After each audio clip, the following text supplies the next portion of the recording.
मुख्यमंत्र्यांना धनंजय मुंडेंनी जे पत्र पाठवलेलं आहे त्या पत्रामध्ये नेमका काय तपशील आहे आपण पाहूया। हैदराबाद गॅझेटियर 1920 मध्ये स्पष्टपणे बंजारा समाजाचा समावेश अनुसूचित जमाती प्रवर्गात करण्यात आल्याची नोंद आहे।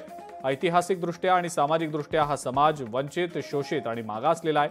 आजपर्यंत या समाजाला न्याय मिळालेला नाही।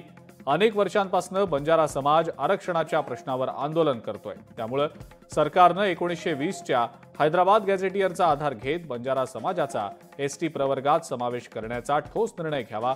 तसंच बंजारा समाजाला न्याय मिळाला पाहिजे, कारण इतिहासात नोंदी असताना सुद्धा त्याकडे दुर्लक्ष होत आहे। समाजाला त्यांच्या हक्काचं आरक्षण मिळालं तर शिक्षण, नोकरी आणि राजकारण या सर्वच क्षेत्रात बंजारा बांधवांना समान संधी मिळेल, अशी भूमिका धनंजय मुंडे यांनी या पत्राद्वारे मांडलेली आहे।